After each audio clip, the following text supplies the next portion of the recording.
आज हम बात करेंगे त्रिशक्ति मुद्रा के विषय में। जी हाँ, त्रिशक्ति मुद्रा माता दुर्गा की विशेष मुद्रा, जिसको करने से ज्ञान, वैभव, ऐश्वर्य, शांति, कांति और शक्तियों की प्राप्ति होती है। किस प्रकार से मुद्रा करते हैं वो तरीका हम बता देते हैं, लेकिन इससे पहले हम आपको ये बता देना चाहते हैं कि इस मुद्रा का ध्यान लगा लेने से आपको ज्ञान, धन और शक्ति की प्राप्ति होगी। अर्थात आप ऐसा समझिएगा, ये त्रिशक्ति मुद्रा माता महासरस्वती, महालक्ष्मी और महाकाली की मुद्रा है, जिसको करने से आपको ये तीन शक्तियाँ प्राप्त होंगी। यही आपकी तीन नाड़ियों को संतुलन में लाने का कार्य करती हैं, जिन्हें हम कहते हैं ईणा, पीणा और सुषुम्ना। इनको गंगा, जमुना, सरस्वती के नाम से भी जाना जाता है और इनको सूर्य, चंद्र और पिंगला नाड़ी के नाम से भी जाना जाता है। किस तरीके से करते हैं, क्या तरीका होता है इसको जागृत करने का, वो हम इसी वीडियो में आपको विस्तार से बताएंगे। अगर आप हमारे चैनल पर नए हैं और पहली बार हमारे वीडियो को देख रहे हैं तो हमारे चैनल को सब्सक्राइब करें, लाइक करें और शेयर करें, ताकि आपको विशेष गहरी योग मुद्राओं का ज्ञान हो सके और एक ऐसी योग मुद्राओं का ज्ञान हो सके जो भैरव तंत्र से संबंध रखने वाली होती हैं, जो भैरवी तंत्र से संबंध रखने वाली होती हैं, जो दिव्य हैं और चमत्कारी हैं। एक लुप्त ज्ञान जो हम आपको प्राप्त करा रहे हैं कुछ विशेष आधार पर। तो किस प्रकार से मुद्रा करते हैं वो तरीका हम बता देते हैं। तो मुद्रा करने के लिए सबसे पहले दोनों हाथों को ऐसे दर्शन करने हैं। दर्शन करने के बाद में ऐसे नमस्कार करना है। नमस्कार करने के बाद में क्या करना होगा, आपको इस तरीके से करना है। आपको कुछ ऐसे, यहाँ माध्यमा उंगली को यहाँ कुछ ऐसे करना है, तर्जनी उंगली को ऐसे करके ये करना है। तो एक ट्रायंगल ये लग गया यहाँ पर और दो ट्रायंगल आप यहाँ लगाएंगे ऐसे करके। जब आप ऐसे कर लेते हैं तो मुद्रा कुछ इस प्रकार से बन जाती है। इस मुद्रा को हम त्रिशक्ति मुद्रा के नाम से जानते हैं। इस मुद्रा का लगातार अभ्यास हमारे जीवन को, हमारे समाज को, हमारे परिवार को बदल कर रख देता है। ऐसा मैं यूँ बोल रहा हूँ कि एक साधक जब इस मुद्रा का ध्यान अभ्यास करता है तब वो एक ऐसी ऊर्जा को ग्रहण करता है जो ऊर्जा अपने आप में विशेष है।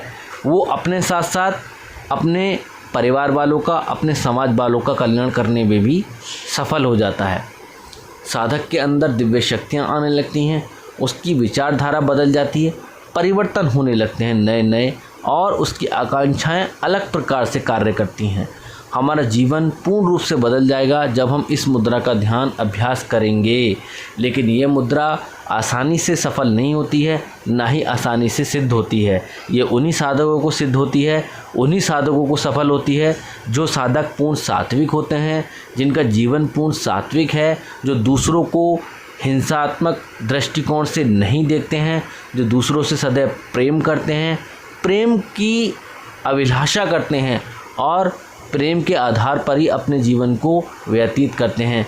किसी प्रकार से किसी से ईर्ष्या नहीं करते, किसी को क्रोध नहीं करते, किसी को बिना वजह उसका दिल नहीं दुखाते। इतना गहरा ज्ञान है इस मुद्रा का कि इसके बारे में जितना कुछ बताया जाए कम ही कम है, क्योंकि ये मुद्रा अपने आप में दिव्य है। कहीं आपने इस मुद्रा का वर्णन नहीं सुना होगा, ना ही कहीं देखी होगी।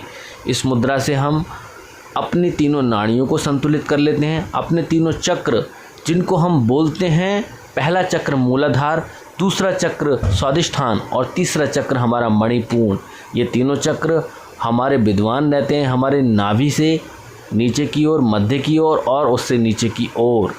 और इससे ऊपर हमारे दो चक्र हैं जिनको हम अनाहत और विशुद्धि चक्र कहते हैं, जहाँ पर ब्रह्म की सत्ता चलती है, और इससे नीचे प्रकृति की सत्ता चलती है। तो एक विशेष ज्ञान है ये, जो आपको बहुत कम समय के लिए मिल रहा है। आप मेरी वीडियो को जब पूरा देखेंगे तो उसको समझ पाएंगे।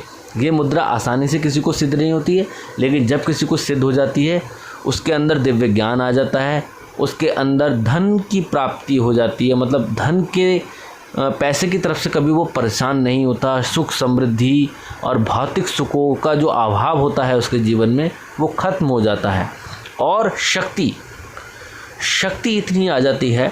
शक्ति का मतलब समझते हैं आप क्या है? शक्ति का मतलब यह है कि सामर्थ्य आ जाती है, अर्थात कठिन से कठिन कार्य करने में, कठिन से कठिन निर्णय लेने में उसको जरा सारी भी सोचने समझने की क्षमता नहीं होती, मतलब खुद ही निर्णय ले लेता है, क्लिष्ट से क्लिष्ट निर्णय जरा सी देर में ले सकता है। इतनी शक्ति आ जाती है, सामर्थ्य आ जाती है। ये विश्वास, ये आत्मज्ञान, ये भावनाएं, ये श्रद्धा, ये सब कुछ इसी मुद्रा के आधार पर प्राप्त होती है। जब साधक इस मुद्रा का अभ्यास लगातार करता है, 27 दिन, 54 दिन, 108 दिन या स्टार्टिंग पर करे 5 दिन या 10 दिन, तब उसके जीवन में नए नए परिवर्तन होते हैं और ये परिवर्तन उसका जीवन बदल देते हैं। लेकिन साधक यहाँ गलती ये करते हैं कि मुद्रा को 4-5 बार करा, उसके बाद में हटा दिया या फिर मुद्रा का अभ्यास ही छोड़ दिया। उसमें उन्हें होता क्या है, उनका वो मुद्रा कीलित हो जाती है, उनका वो विश्वास कीलित हो जाता है, जिससे वो मुद्रा का ठीक परिणाम उनको नहीं मिल पाता। जब परिणाम ठीक से नहीं मिल पाता, उसका लाभ उन्हें सही से मिल नहीं पाता, तब वे मुद्राओं को छोड़ देते हैं और केवल और केवल दोष देते हैं अलग प्रकार से कि इससे कुछ हुआ नहीं।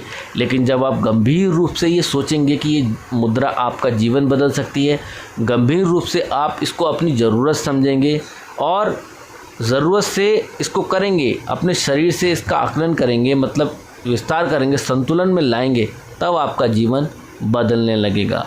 लेकिन यहाँ पर कुछ अलग प्रकार से साधक करते हैं, मुद्राओं को और अपने शरीर को अलग प्रकार से देखते हैं। यहाँ पर हमें शरीर और मुद्रा को एक करना होगा। एक बार और हम आपको बता देते हैं, कुछ इस प्रकार से माध्यमा उंगली को लेना है, ऐसे करना है, यहाँ क्रॉस में करना है, यहाँ कुछ ऐसे करना है। इस मुद्रा को हम त्रिशक्ति मुद्रा के नाम से जानते हैं। इस मुद्रा का लगातार अभ्यास हमें धन, शक्ति और ज्ञान की प्राप्ति कराता है। बिना रुकावट हम साधना में सफल हो सकते हैं, बिना रुकावट हम चक्र भेदन साधना में सफल हो सकते हैं, बिना रुकावट हम अपने जीवन को सरल कर सकते हैं, परिवर्तनशील बना सकते हैं और अपने अनुकूल बना सकते हैं। इसमें हम वाक सिद्धि का भी योग सीख सकते हैं। तमाम सारी निधियां हमें इसमें प्राप्त हो सकती हैं। ये डिपेंड करता है माता दुर्गा की कृपा के ऊपर। अगर आपने माता दुर्गा का साधना को ठीक प्रकार से किया है, या जो साधक माता दुर्गा की साधना करते हैं या उनकी कृपा के पात्र बनना चाहते हैं, तो इन मुद्रा को करना चाहिए। इस मुद्रा का अभ्यास आपके जीवन को बदल देगा। स्त्री, पुरुष, बच्चे, कोई भी इस मुद्रा का अभ्यास कर सकता है। कोई भी इस मुद्रा का अभ्यास करके इस साधना को सफल बना सकता है। इसमें आपको ओम का मानसिक जप करना है और ओम ऐम ह्रीं क्लीं चामुंडाय बिच्चे, इस मंत्र का जप करना है। माता दुर्गा का ये नवाड़ मंत्र है। इससे मारण, मोहन और वशीकरण तीनों की शक्ति प्राप्त होती है। लेकिन इसका आधार ये नहीं है कि आप इस मंत्र का प्रयोग गलत प्रकार से करेंगे। आपका उद्देश्य केवल जन कल्याण होना चाहिए। आपका उद्देश्य केवल श्री कल की अवतार धरती पर श्रृंखला के तहत केवल अवतार का होना चाहिए। आपका उद्देश्य होना चाहिए जन कल्याण, आपका उद्देश्य होना चाहिए भगवान का शीघ्र अवतरण, और आपका उद्देश्य होना चाहिए अपने समाज का कल्याण, अपने परिवार का कल्याण और अपने सनातन संस्कृति का विस्तार। ये ऐसे लक्ष्य होते हैं जिनको धारण करके साधक परम सफल बनता है और दिव्य शक्तियों को अर्जित करता है। लेकिन जो साधक अपने भाव से, सकाम भाव से अपने जीवन को परिवर्तित करने का कार्य परिवर्तित करते हैं, वे साधक परिवर्तित तो कर ही लेते हैं, लेकिन वो देवताओं की नज़र में, देवी की नज़र में, ईश्वर की नज़र में उच्च स्थान प्राप्त नहीं कर पाते। उच्च स्थान उन्हीं साधकों को प्राप्त होता है जिनका उद्देश्य केवल और केवल लक्ष्य केवल और केवल जन कल्याण है, आत्म कल्याण है और लोगों का कल्याण है, ब्रह्मांड का कल्याण है। उन्हीं साधकों को ऊर्जा प्राप्त होती है, वही साधक सफल होते हैं और दिव्य ज्ञान को अर्जित करते हैं। अगर आपको हमारी वीडियो अच्छा लगा हो तो सुपर थैंक्स के ज़रिए हमें कुछ सहायता भेज सकते हैं, जिससे हम आगे चल कर के आपको और विशेष जानकारी प्रदान करेंगे। जय महाकाल।